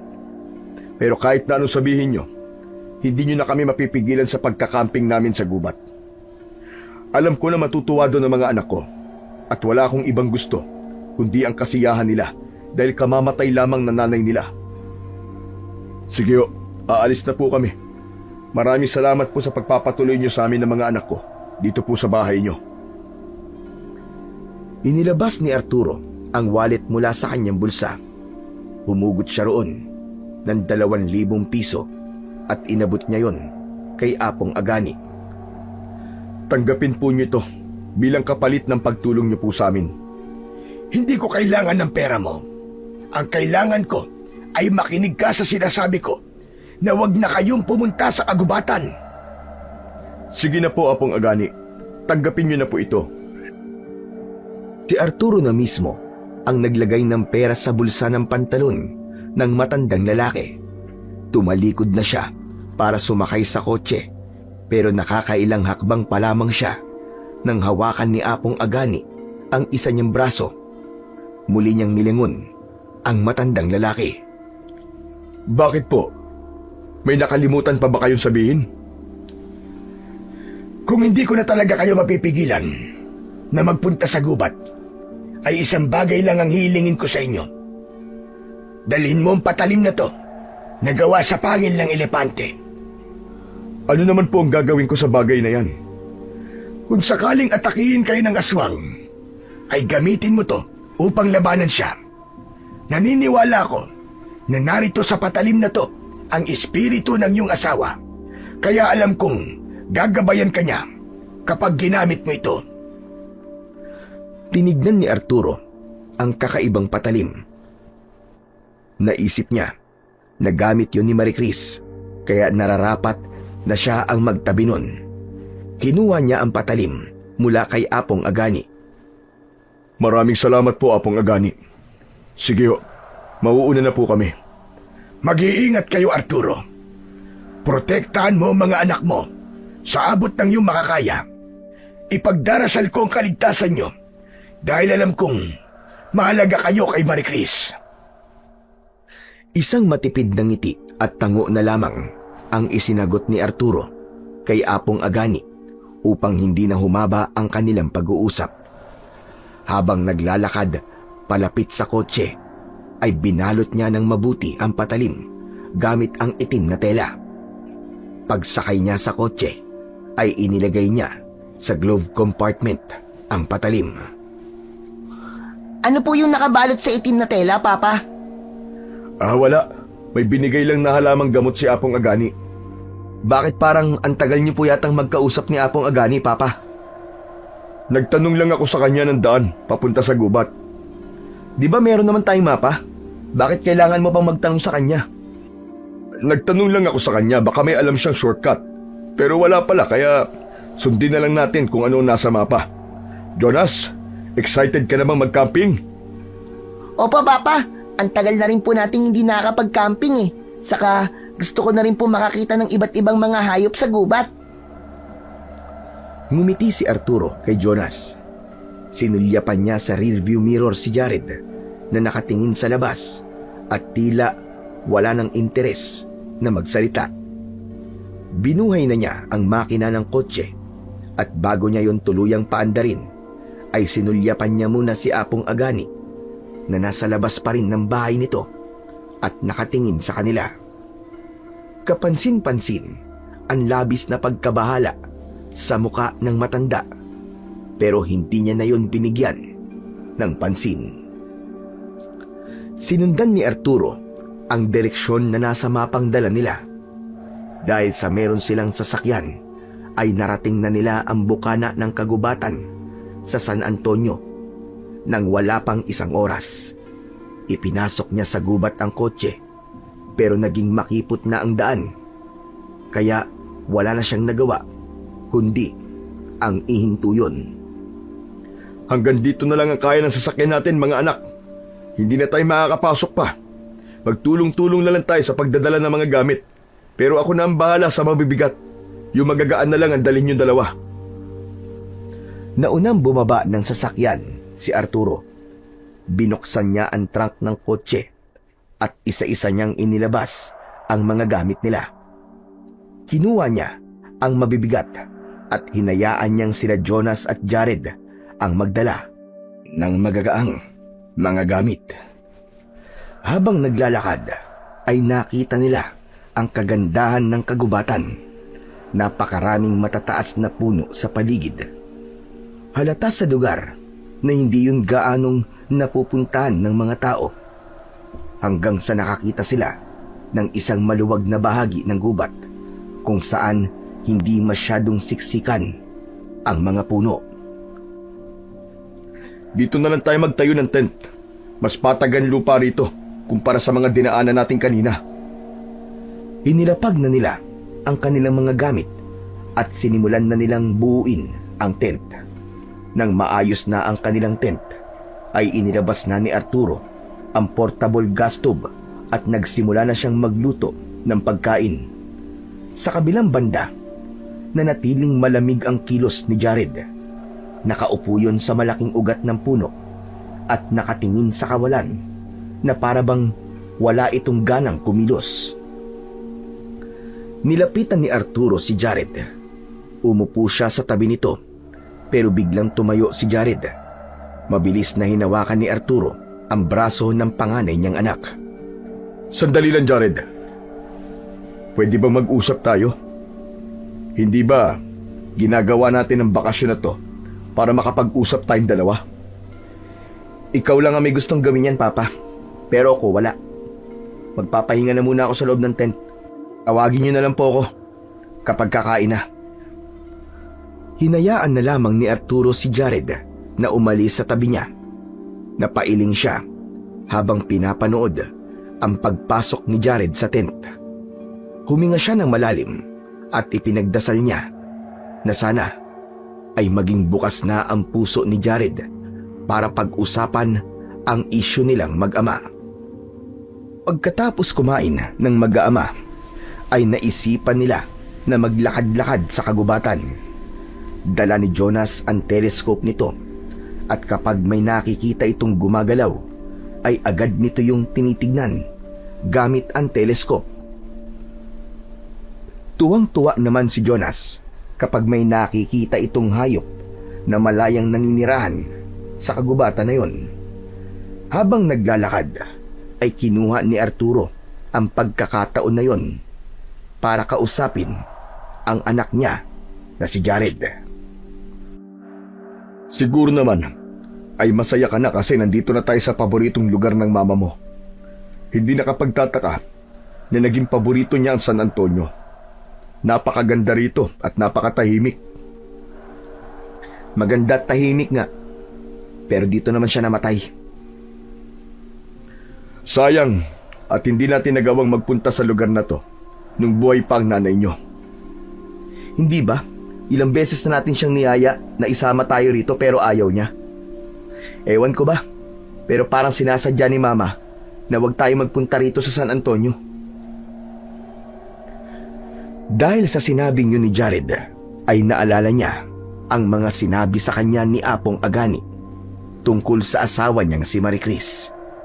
Napagtanto niya na kaya ayaw silang isama roon ni Maricris ay dahil baka malaman nila ang totoo nitong ginagawa sa San Antonio. Papa, kuya, tignan niyo oh. May ilog oh.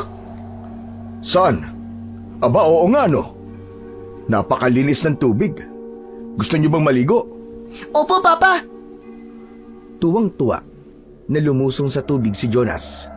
Sumunod dito si Jared at naglaro ang dalawa habang si Arturo ay masayang pinagmamasdan ng kanyang mga anak habang nakaupo sa bato na nasa gilid ng ilog. Biglang naluha si Arturo nang naalala niya ang kanyang asawa. Sigurado siya na kung kasama nila ito ng sandaling yun, ay mas magiging masaya ang kanilang pamilya. Maricris, sana'y gabayan mo ko sa ating mga anak. Sana'y mawala na ang galit ni Jared sa akin. Huwag kang mag-alala dahil gagawin ko ang lahat para magkaayos kaming dalawa. Papa, anong ginagawa mo dyan? Maligo ka na rin po. Ang sarap ng tubig, ang lamig. Sige lang anak, mag-enjoy lang kayo dyan ng kuya mo. Babalik lang ako sa camp natin at kukunin ko yung camera. Dapat ay makunang ko kayo ng litrato para meron kayong souvenir. Jared, ikaw na muna ang bahala kay Jonas ha.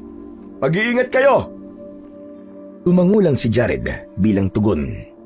Tumayo na si Arturo at tinahak na niya ang daan pabalik sa kanilang camping site.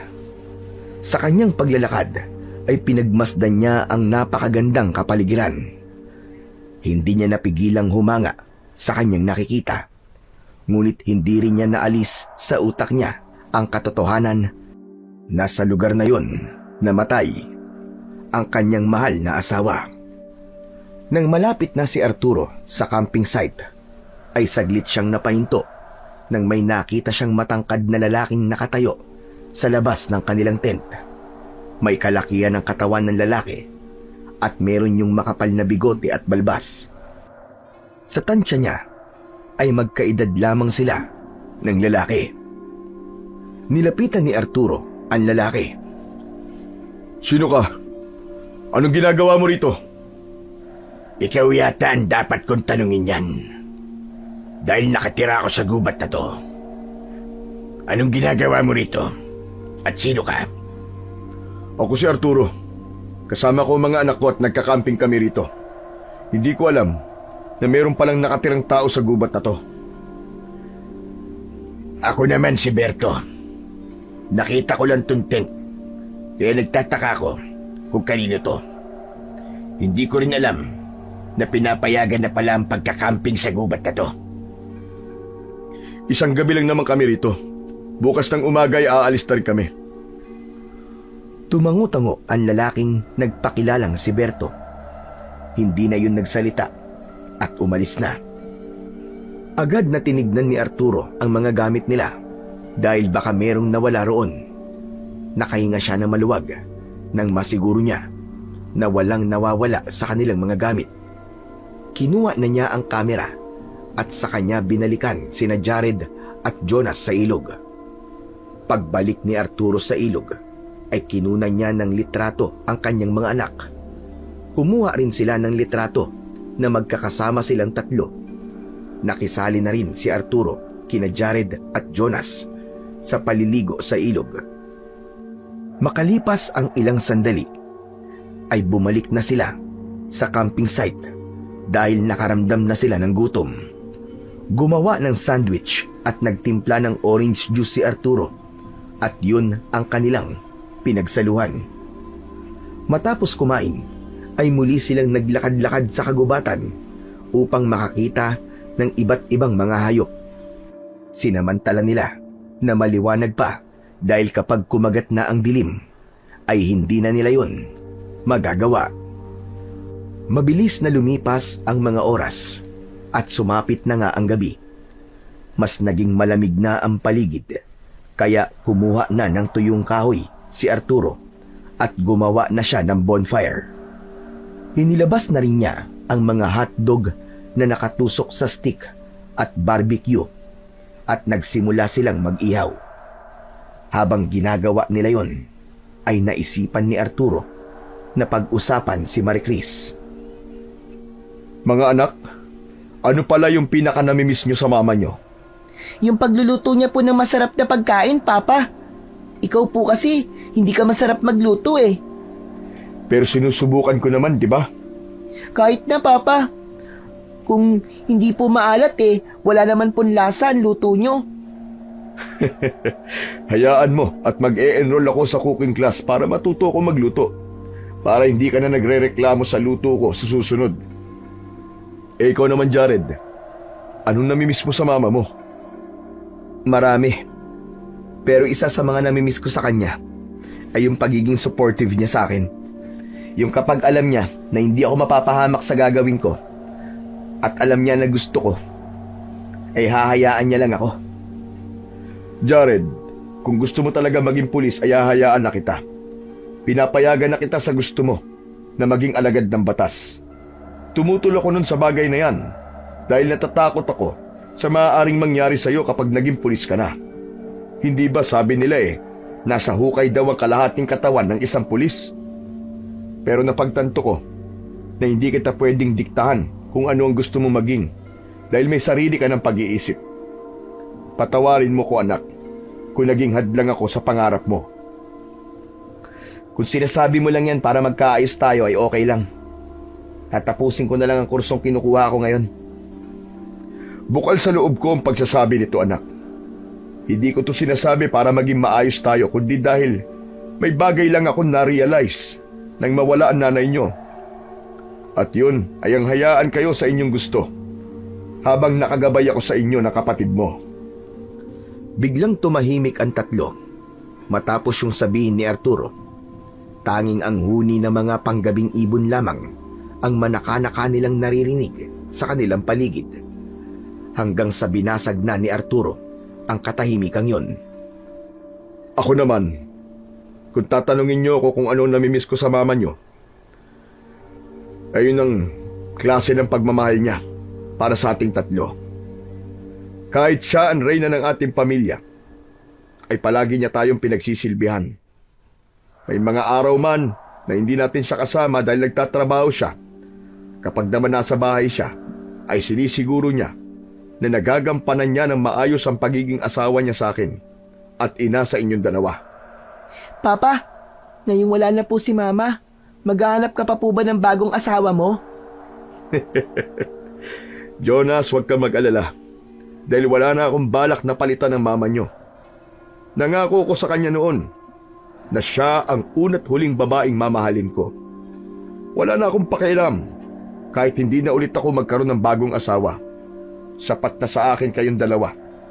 Sa inyo ko na lang ibubuhos ang oras ko. Siyempre, sa pagtatrabaho rin para mabuhay tayong tatlo. Teka, masyado na madrama yata ang usapan to. Iihi lang ako.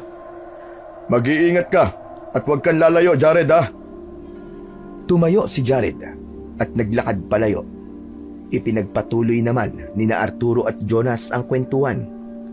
Makalipas ang ilang sandali, ay nagulat sila nang marinig nila ang pagsigaw ni Jared. Mabilis na tumayo si Arturo at tumakbo siya sa direksyong pinuntahan ni Jared. Nakita niya si Jared na nakaupo sa lupa habang may isang lalaking nakatayo sa harapan nito.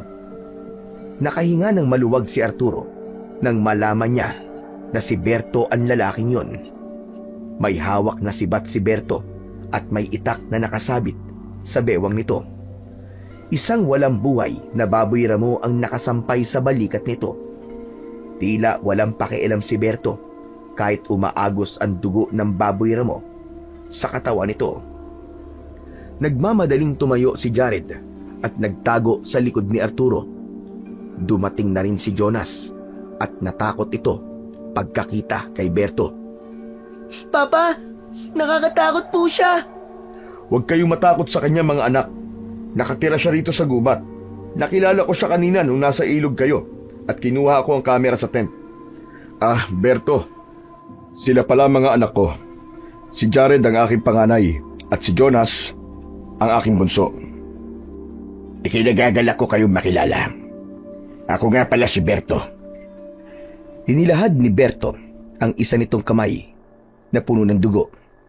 Wala kina Jonas at Jared ang nakipagkamay kay Berto. Pasensya na kayo. May dugo pala ang kamay ko, kaya ayaw niyo makipagkamay. Nahuli ko kasi ang baboy ramo dito sa gubat. Ang pangangaso kasi ang bububuhay sa akin. Ang mabuti pa ay saluhan mo kami sa pagkain, Berto. Meron kaming hotdog at barbecue.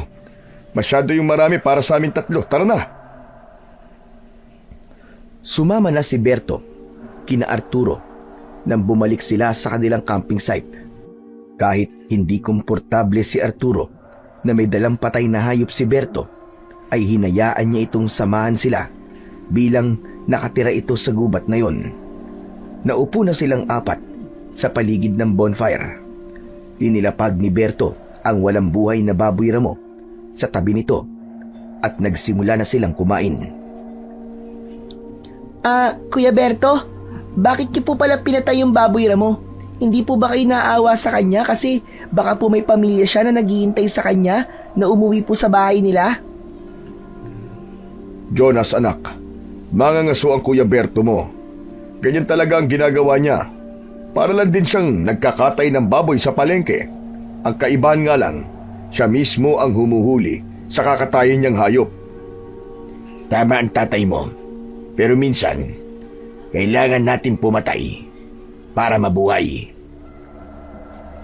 Ang ibig sabihin ni Berto ay trabaho niya yan. Walang masama sa ginagawa niya kasi ligaw na hayop naman ang hinuhuli niya at hindi naman endangered species ang baboy ramo. Pero si Mama, mahal na mahal po niya ang mga hayop sa gubat na to, di ba? Hindi po niya sinasaktan ng mga yon. Kinukunan pa nga po niya ng magagandang pictures eh. Iba kasi ang trabaho ng mama mo kay Kuya Berto mo, anak. Anong sinabi mo, Jonas? Kumukuha ng litrato ng mga hayop ang nanay mo sa gubat na to? Opo, photographer po siya ng mga hayop na bihirang makita ng mga tao. Ginagawa niya po yon para makita ng mga tao na nasa ibang lugar ang mga hayop po dito sa San Antonio. Kaya lang po, wala na po siya ngayon eh. Anong ibig mong sabihin wala na siya? Patay na po si Mama. Dito po siya namatay sa gubat na to, kaya po kami nagpunta rito. Ang sabi po ni Papa, pinatay po ng mabangis na hayop si Mama kasi puro kalmot at kagat ang katawan niya. Pasensya ka na, Berto ah. Masyado talaga madaldal ang anak ko eh. Jonas, pumasok ka na sa tent. Matulog ka na at medyo late na rin. Jared, samahan mo na rin si Jonas. Walang imik na tumayo si Jared at sinamahan nito si Jonas papunta sa tent. Nang sina Arturo at Berto na lamang ang nasa labas, ay isang mahabang katahimikan ang namagitan sa kanilang dalawa. Totoo ba ang sinabi ng bunso mong anak? Pinatay ng mabangis na hayop ang asawa mo sa gubat na ito. Sa totoo lang, ayokong ikwento ang bagay na yan sa ibang tao. Pero wala na akong magagawa kasi nasabi na sa'yo ng anak kong si Jonas. Yun ang lumabas sa investigasyon ng mga pulis. Pero hindi nila matukoy kung anong klaseng hayop ang pumatay sa kanya. Nakakalungkot naman ang ganyang pangyayari. Totoo, nakakalungkot talaga. Lalo na't namatay ang asawa ko habang ginagawa niya ang bagay na gustong-gusto niya. Kung hindi mo mamasamain, ano pala ang pangalan ng asawa mo? Marie Chris, yun ang pangalan niya. Oo nga pala, ako naman ang magtatanong sa'yo, Berto. May bagay lang akong gustong mabigyan ng linaw. Tutal nakatira ka naman dito sa gubat kaya sigurado ko na alam mo mga nangyayari rito. Ano ang katanungan mo, Arturo? Totoo bang may aswang sa gubat na to? At sa mismong baryo ng San Antonio? Bakit mo naman naitanong ang bagay na yan? May nakausap kasi ako matandang lalaki sa San Antonio na nagsabi na kilala niya ang asawa ko si Maricris. At sabi niya ay isang aswang na nagngangalang Rahim ang pumatay sa asawa ko. Kaya gusto ko sanang malaman kung totoo bang merong aswang sa lugar na to. Alam mo, simula nang mamatay ang aking pamilya, ay nanirahan na ako dito sa gubat. Maraming taon na ako nandito. At ako makapagsasabi na walang katotohanan na sinabi ng matandang yun sa'yo. Isipin mo na lang kung may aswang dito. Sana'y matagal na akong patay o kaya umalis na ako rito sa gubat. Bakit naman ako maninirahan sa isang lugar na alam kong manganganib ang aking buhay, di ba? Sa bagay, tama ka.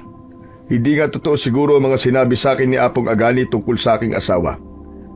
Pero meron bang mabangis na hayop sa gubat na to na may kakayahang pumatay ng isang tao? Wala akong maibibigay na malinaw na kasagutan sa tanong mo na yan. Dahil masyadong malaki ang gubat na to.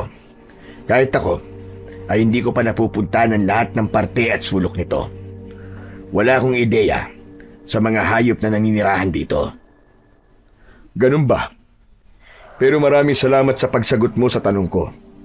Naliwanagan na ako na wala talagang aswang dito. O paano? Masyado na palang malalim ang gabi. Hahayaan ko na kayo makapagpahinga at ako'y aalis na. Maraming salamat sa pag-imbita niyo sa akin na saluhan kayo sa inyong pagkain. Walang anuman, Berto. Maraming salamat din at mag-iingat ka. Hinintay muna ni Arturo na makaalis si Berto. Nang nawala na yon sa kanyang paningin, ay nagdesisyon na siyang samahan ang kanyang mga anak sa loob ng tent. Pero nang papasok na siya sa tent, ay doon lang niya napansin na naiwanan ni Berto ang patay na baboy ramo. Naku, anong gagawin ko sa baboy ramo na to? Siguro naman babalikan niya to bukas. Ipinagkibit-balikat na lamang ni Arturo ang bagay na yon. Pinatay na niya ang bonfire at saka siya pumasok sa tent. Tulog na sina Jared at Jonas, kaya nahiga na siya sa gitna ng dalawa upang matulog na rin dahil bukas ng umaga ay maaga silang aalis sa gubat na yon. Hindi alam ni Arturo kung gaano na siya katagal na natutulog nang maramdaman niyang may yumuyugyug sa kanyang balikat. Ibinukas niya ang kanyang mga mata at mula sa dilim ay nakita niya si Jonas na nakatanghod sa kanya. Magsasalita sana siya pero mabilis na sumenya si Jonas na huwag siyang maingay. Bakit anak? May problema ba? Kailangan mo bang umihi? Hindi po. Si Kuya Berto po. Nasa labas po siya, Papa. Oo nga pala. Naiwan niya kasi yung nahuli niyang baboy ramo. Binalikan lang niya siguro. Hindi po. Kinakain po niya yung baboy ramo. Ano ba sinasabi mo? Bakit naman niya yung kakainin? Hilaw pa yun. Hindi ko rin po alam, Papa. Natatakot po ako sa kanya. Parang may mali po kay Kuya Berto. Upang masagot ang magulong sinasabi ni Jonas, ay binuksan niya ng konti ang tent at mula roon ay sumilip siya. Dahil sa liwanag ng bilog na buwan, ay nakita niya si Berto na kinakain nga ang patay na baboy ramo. Tila isa yung gutom na hayop habang ninangasab ang bituka ng patay na hayop. Puno na ng dugo ang mga kamay at mukha nito. Biglang tumingin si Berto kay Arturo. Mabilis na isinara ni Arturo ang tent habang nilulukob siya ng takot. Jared! Jared, gumising ka na! Aalis na tayo! Ha? Anong aalis na? Gabi pa, Papa. Bukas ng umaga na lang tayo umalis. Inaantok pa ako eh. Nasa labas si Berto at parang may mali sa kanya. Baka kung anong gawin niya sa atin. Huwag na kayong magdala ng kahit na anong gamit. Ganito ang gagawin natin, mga anak. Kukunin ko ang atensyon ni Berto at saka kayo tumakbo papunta sa kotse. Jared, ikaw ang maghawak ng susi ng kotse. Hintayin niyo ako ron, okay?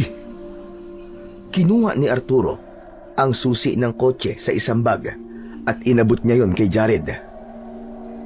Teka, ano ba kasing nangyayari? Sundin mo na lang ang sinasabi ko sa'yo. Mauuna akong lumabas ng tent.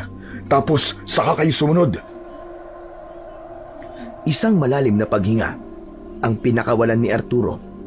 Wala siyang makuwang kahit na anong gamit na pwede niyang gawing sandata dahil lahat ng kutsilyo nila ay nasa labas. Binuksan na ni Arturo ang tent at lumabas na siya.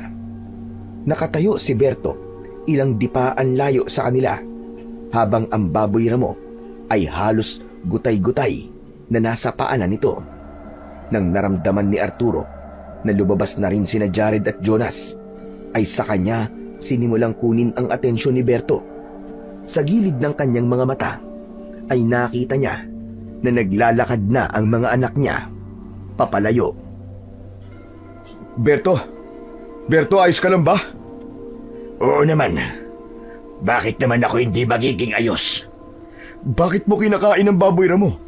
Hindi yan gawain ng isang normal na tao. Ama ka. Hindi nga ito ginagawa ng isang normal na tao. Pero sa kaalaman mo, hindi ako isang tao. Isa akong aswang, Arturo. Ako si Rahim, ang aswang na sinabi sa'yo ni Apong Agani. Nang hilakbot ng husto si Arturo sa revelasyon na yon ni Berto, o mas tamang tawagin niya itong Rahim. Sa mismong harapan niya ay nagbago ng anyo si Rahim. Naging mabalasik ang mukha nito at nagmistula itong parang isang mabangis na hayop. Tinubuan ito ng matutulis na itim na kuko at nagkaroon ito ng matatalas na mga ngipin. Binalot ng makapal na balahibo ang buong katawan nito at isang malakas na pag-angil ang pinakawalan ni Rahim. Hindi na nag-isip si Arturo at agad siyang tumakbo ng mabilis papunta sa direksyon ng kinaroroonan ng kanilang sasakyan. Ramdam niyang nakasunod sa kanya ang aswang na si Rahim dahil dinig niya ang malalakas nitong yabag. Huwag mo nang pahirapan ang sarili mo, Arturo. Dahil ang asawa mo ay hindi ka makakaligtas sa akin. Patuloy sa pagtakbo si Arturo at halos hindi niya na maramdaman ang lupang tinatapakan niya. Sa wakas ay nakarating na siya sa sasakyan. Pero laking gulat niya nang malaman na sira at wasak na ang mga gulong nun. Sa itsura ng mga gulong ay masasabi niya na sinira yon gamit ang matutulis na mga kuko. Umasok agad si Arturo sa kotse at pumwesto siya sa driver seat. Parehas na nasa backseat naman ang mga anak niya na sina Jared at Jonas. Magkayakap ang dalawa at takot na takot sa mga pangyayari. Pa! Sabihin niyo nga, ano ba talaga nangyayari? Bakit kailangan nating umalis? Sino ba talaga si Berto? Ano ba nangyayari pa? Mga anak, tama nga sinabi ni Apong Agani. May aswang sa gubat na to. Si Berto. Si Berto, mga anak. Hindi Berto ang pangalan niya, kundi Rahim. Isa siyang aswang na pumatay sa nanay niyo. Ano? Sinabi yan ni Apong Agani sa akin kanina. Pero saka na tayo mag-usap.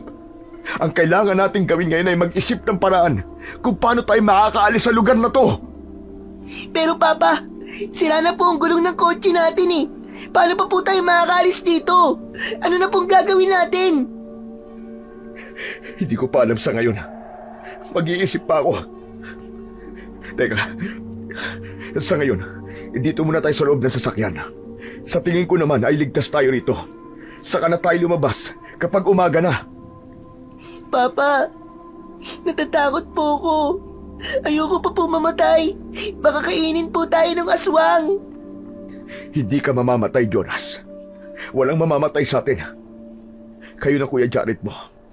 Hindi ako papayag na saktan kayo ng Rahim na yon. At gagawin ko ang lahat para protektahan kayong dalawa. Pilit na inaninag ni Arturo ang kanilang paligid. Nagpalinga-linga siya sa paligid. Naghanap siya ng senyales kung nasaan na ang aswang na si Rahim. Kailangan niyang masiguro na wala sa paligid nila ang aswang na yun.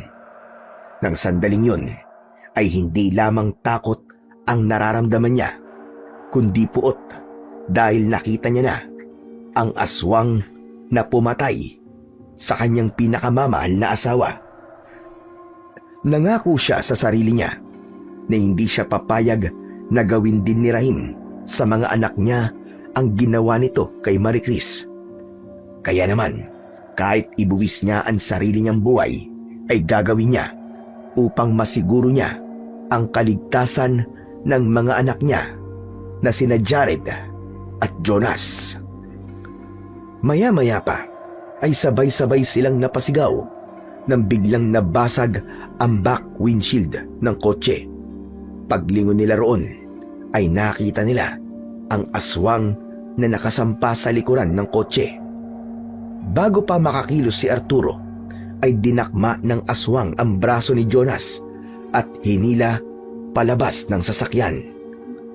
Sinubukan pang hilahin ni Jared si Jonas pero masyadong mabilis ang mga pangyayari at tuluyan na ngang tinangay ng aswang ang bunso niyang anak na si Jonas. Hayop ka! Walang iya ka, Rahim! Ibalik mo ang anak ko! Ibalik mo ang anak ko! Papatayin kita! Hayop kang aswang ka! Lumabas si Jared ng sasakyan at hinabol nito ang aswang na si Rahim. Lalabas na rin sana si Arturo nang maalala niya ang patalim na gawa sa pangil ng elepante na ibinigay sa kanya ni Apong Agani. Kinuha niya ang patalim na yon mula sa glove compartment at ng tangan niya na yon ay may kakaiba siyang naramdaman sa kanyang katawan. Tila ba nawala ang lahat ng takot sa kanyang dibdib at may mainit na sensasyon na gumapang sa lahat ng kanyang ugat. Bumaba si Arturo ng kotse at mabilis siyang tumakbo papunta sa direksyon kung saan pumunta ang aswang. Sa bilis ng pagtakbo niya ay nagawa pa niyang abutan ang panganay niyang anak na si Jared. Hanggang sa nakita niya na nga ang aswang na nasa itaas ng isang puno habang hawak ang umiiyak na anak na si Jonas. Papa! Papa, nandito ako! Tulungan niyo ako, Papa! Nasasaktan na ako! Papa, papatayin ako ng aswang! Hayop ka, Rahim! Ibalik mo ang anak ko! Kung ayaw mo may mangyaring hindi maganda sa'yo! Dahil papatayin talaga kita! Kahit saan ka magtago, hahanapin kita! Napakalakas naman ang loob mong pagbantaan. ang isang tulad ko na aswang. Ang asawa mo nga ay walang nagawa para pasnagin ako. Ikaw pa kaya na isang simpleng tao lamang? Pinatay mo na nga ang asawa ko. Ano pa ba ang gusto mo? Ano pa ang gusto mo? Sabihin mo! Asawa lang ang nawala sa'yo. Pero sa akin, marami. Ang angkan ni Maricris ang umubos sa aking pamilya. Ganon din ang gagawin ko sa pamilya niya. Uubusin ko kayo. Wala akong ititira sa inyo. Papatayin ko kayong lahat at kakainin ko kayo. Alam kong kaya ginawa ni Maricris ay dahil sa kasamaan nyo. Kaya ibalik mo na sa akin ang anak ko. Pakawalan mo ang anak ko. Wala siyang kinalaman. Pakawalan mo siya. Sige. Pagbibigyan ko ang gusto mo. Gusto mong pakawalan ko ang anak mo? Eto, pakakawalan ko na siya. Saluhin mo! Nagulat sila nang biglang inihulog ni Rahim si Jonas mula sa mataas na puno. Nanlaki ang mga mata ni Arturo. Masyado siyang malayo para masalo niya si Jonas. Pero tumakbo pa rin siya ng mabilis para subukan itong iligtas. Pakiramdam ni Arturo ng mga sandaling yun. Pakiramdam niya ay nag-slow motion ang lahat ng bagay at bumagal ang lahat ng mga gumagalaw sa paligid niya. Tila may napakalakas na hangin na nagtutulak sa kanya at naging mas mabilis ang kanyang paggalaw. Hindi siya makapaniwala nang matagumpay niyang nasalo si Jonas. Agad na napayakap ang batang si Jonas sa kanyang ama na si Arturo. Ligtas ka na, anak. Ligtas ka na. Patuloy lang sa pag-iyak si Jonas. Ibinigay ni Arturo si Jonas kay Jared. Sige na, Jared. Tumakas na kayong dalawa. Tumakbo kayo. Magtungo kayo kay Apong Agani. Humingi kayo ng tulong sa kanya. At sabihin nyo ang nangyayari dito. Sige na. Bilisan nyo. Tumakbo kayo. Huwag na kayong lilingon. Pero pa, hindi ka namin pwedeng iwanan dito. Kailangan kong harapin ang aswang na yan. Hindi pwedeng lahat tayo ay tatakbo na lang. Sige na. Ikaw nang bahala sa kapatid mo, Jared. Malaki ang tiwala ko sa iyo, anak. Kung ano man ang mangyari sa akin, ay huwag niyong kakalimutan na mahal ko kayong dalawa magkapatid. Ikaw nang bahala kay Jonas. Sige na. Pakaingatan mo kapatid mo. Ipangako mo sa akin. Iligtas niyo ang sarili niyo. Sige na. Tumakbo na kayo. Pagkatapos sabihin yun ni Arturo, matapang na tumango si Jared. Ngunit bago pa man makatakbo ang dalawang magkapatid, ay napasigaw si Arturo nang naramdaman niya ang pagkalmot ng matutulis na kuko ni Rahim sa kanyang likod. Bumulwak ang masaganang dugo dito. Mabilis siyang humarap at nakita niya ang aswang na si Rahim na nakatayo habang may nakakatakot na ngisi sa muka. Wari ay nang iinsulto pa. Ang dami niyo pa't sinasabi. Masyado kayong emosyonal. Yan ang magiging dahilan ng mabilis niyong kamatayan. Nagkakamali ka. Hindi ako papayag. Nasaktan mo ang mga anak ko, demonyo ka. Dadaan ka muna sa ibabaw ng aking bangkay. Magkamatayan na tayong dalawa. Pero hindi mo masasaktan ang mga anak ko. Hindi lang ang bangkay mo ang dadaanan ko, kundi pati na rin ang bangkay ng dalawa mong anak. Sandali. Ang patalim na hawak mo, pamilya sa akin yan. Marahil ay ibinigay yan sa'yo ng pakialamerong matanda na yon na si Apong Agani. Tama ka. Ang patalim na to ang papatay sa'yo at tatapos sa kasamaan mong demonyo ka. Subukan mo. Dahil maraming beses na sinubukan ng asawa mo, napatayin ako gamit ang sandata na yan. Pero ano? Anong nangyari? Wala. Siya ang namatay. Imbes na ako.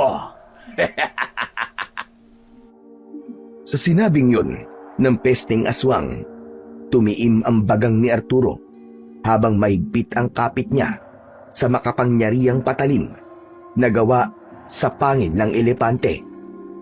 Nanginginig ang kanyang mga kamay, hindi sa takot, kundi sa matinding lakas na dumadaloy sa kanyang katawan at sa bawat himaymay ng kanyang mga ugat. Unang sumugod ang aswang na si Rahim. Umilag naman si Arturo at inatake niya ito gamit ang patalim. Muntik nang tamaan ang dibdib ng aswang, ngunit mabilis itong nakaiwas. Muling sinubukang atakihin ni Rahim si Arturo at bumaon ang mga kuko nito sa kanyang balikat. Mabilis na umatras si Arturo. Sa kabila ng hapdi ng sugat niya, ay hindi niya binitiwan ang patalim. Papa! Oh! Ano to? Ano bang ginagawa nyo rito? Umalis na kayo! Bilisan nyo, iligtas nyo ang buhay nyo! Sa tingin mo ba ay maililigtas mo pa ang mga anak mo mula sa akin, Arturo? Nahihibang ka kung yun ang iniisip mo. Dahil sabay-sabay na kayong mamamatay rito, hindi na kayo makakalabas dito ng buhay!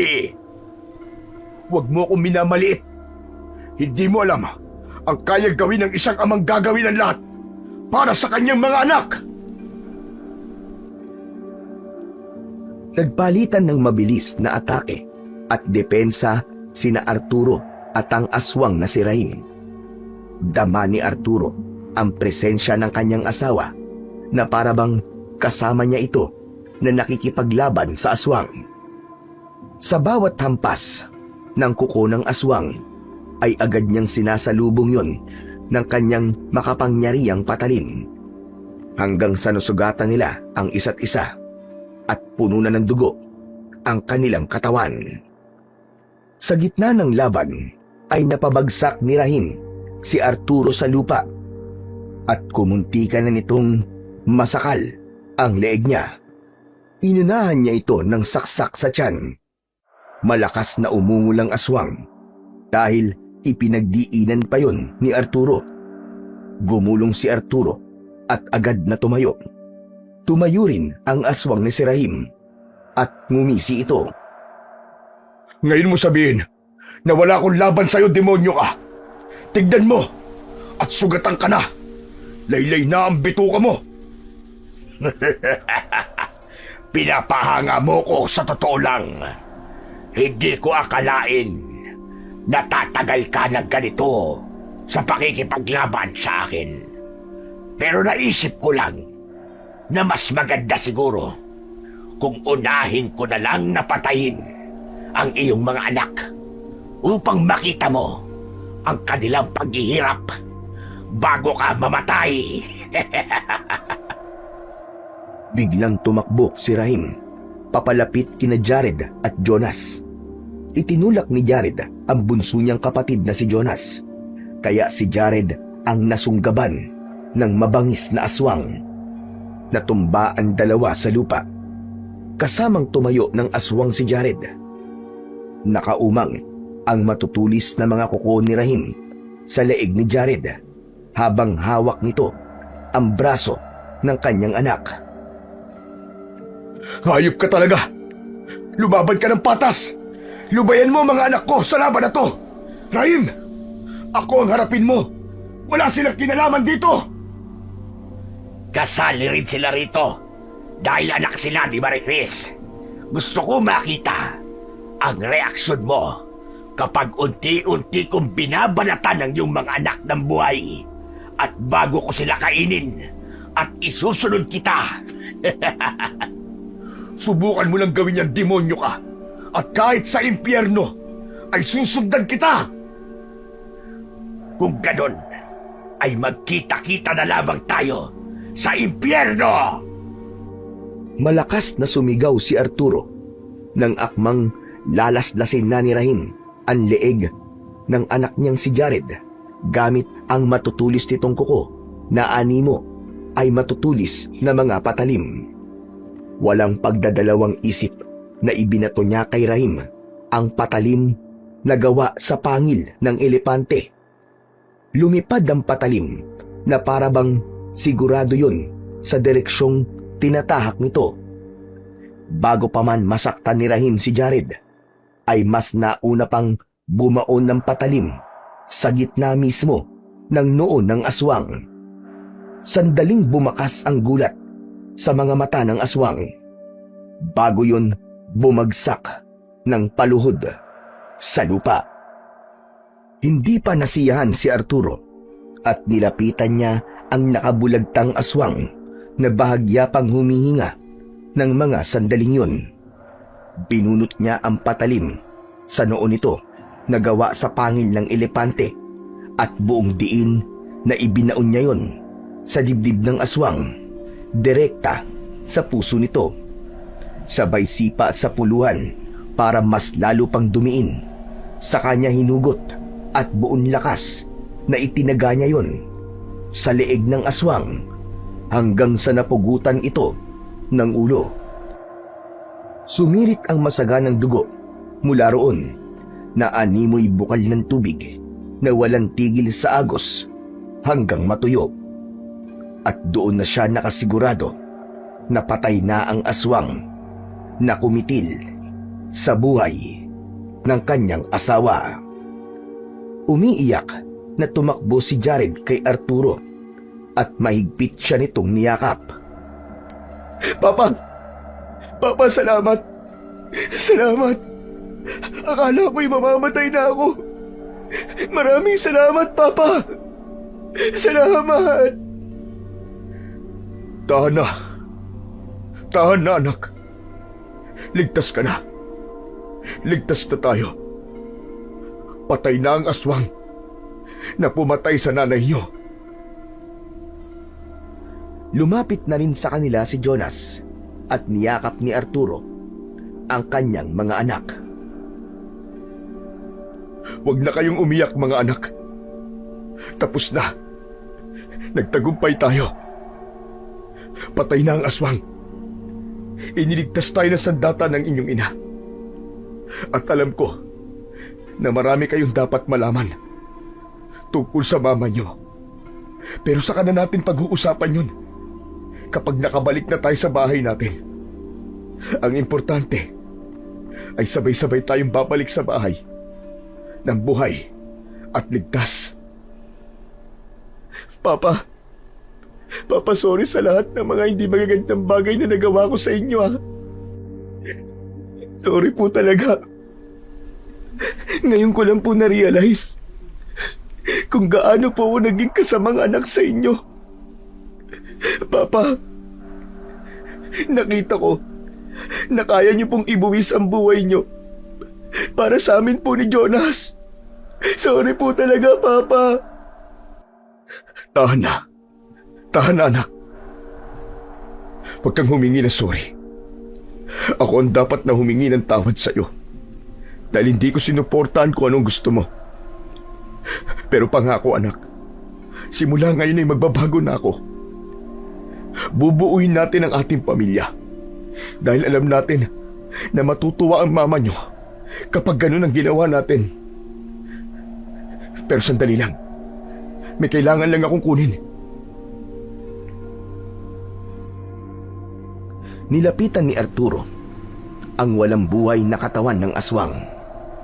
Matiim niya yung tinignan, pero magaan na ang kanyang pakiramdam dahil nagtagumpay siyang ipagiganti ang kamatayan ng kanyang asawa.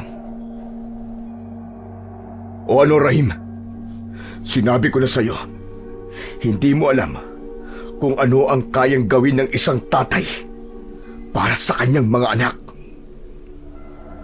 Hinugot niya ang patalim na umabot na sa lupa sa tabi ng leeg ng aswang. Gamit ang patalim ay isang malakas na saksak pa sa katawan ng aswang ang ginawa niya dahil nga Sa sobrang galit, hinubad niya ang kanyang damit, pinulot niya ang ulo, at doon niya ibinalot ang ulo ni Rahim. Matapos yun, ay nagsimula na silang maglakad palabas ng kagubatan na naging piping saksi sa pagbagsak ng kinatatakutang aswang sa San Antonio. Sumisikat na ang araw nang marating nina Arturo ang harapan ng bahay ni Apong Agani. Pumatok si Arturo sa pinto at nang pagbuksan sila ni Apong Agani ay naging balito nang makitang duguan si Arturo. Diyos ko! Mabaging langit! Ano nangyari sa inyo, Arturo? Tama po kayo, Apong Agani. Totoo nga ang aswang dito sa San Antonio. Pero wala na po kayong dapat na ipag-alala. Dahil wala na siya. Ano ka mo? Teka, ano bang ibig mo sabihin? Walang imik na inabot ni Arturo kay Apong Agani ang pugot na ulo ng aswang na nakabalot sa kanyang damit. Pagkakita ng matanda sa ulo ni Rahim, ay napasinghap ito. Imposible! Papaano mo siyang napatay? Apong Agani, maraming salamat po dahil ibinigay niyo sa akin ang patalim ng aking asawa. Dahil doon, naramdaman kong hindi ako nag-iisa. Habang kinakalaban ko si Rahim, ramdam na ramdam ko na kasama ko ang asawa ko si Maricris sa pakikipaglaban. Hindi pa rin ako makapaniwala na ikaw pa ang tatapos sa kasamaan ni Rahim. Hindi mo alam kung gaano kalaking bagay para sa aming lahat ang iyong ginawa, Arturo. Maraming salamat dahil tinuldukan mo na sa wakas ang takot namin dito sa San Antonio dahil sa aswang na si Rahim. Walang anuman po, Apong Agani. Napakasaya ko dahil alam ko na kung nasaan man si Maricris ngayon ay masaya rin siya dahil ako ang tumapos sa misyon niya rito sa San Antonio at nabigyan ko ng hustisya ang kanyang pagkamatay. Pinapasok ni Apong Agani sina Arturo at ginamot nito ang mga sugat niya. Matapos gamutin ni Apong Agani ang mga sugat ni Arturo, ay nagpasya na silang mag-aama na bumalik na sa Maynila. Dinala ni Arturo ang patalim na gawa sa pangil ng elepante na maingat niyang itinago sa isang kahon. Itinuring niya yon bilang alaala ng kanyang asawa na si Maricris. Ibinahagi rin ni Arturo sa kanyang mga anak ang katotohanan tungkol sa pagiging manunugis ng mama ng mga ito. At lubos na humanga sina Jared at Jonas kay Maricris dahil minsan sa buhay nito ay naging tagapagtanggol ito laban sa masasama. Naging maayos na rin ang relasyon ni na Arturo at Jared bilang mag-ama. Natutunan ni Arturo na ang pagiging ama ay hindi lamang nakasalalay sa kakayahang magtaguyod, kundi sa pagtanggap at pagsuporta sa kanyang mga anak. Ang sugat na dating namagitan sa kanya at kay Jared ay tuluyan ng naghilom dahil sa tapang at pagmamahal na ipinakita niya noong may kinaharap silang panganib. Natutunan din ni Arturo na ang tunay na lakas ng isang ama ay nasa kanyang kakayahang ipaglaban at pahalagahan ang kanyang pamilya, kahit pa sa gitna ng pinaka-masidhing kadiliman. Nagagawin ng isang nagmamahal na ama ang lahat upang ipagtanggol ang kanyang pamilya sa abot ng kanyang makakaya, kahit na sa kampon ng kadiliman.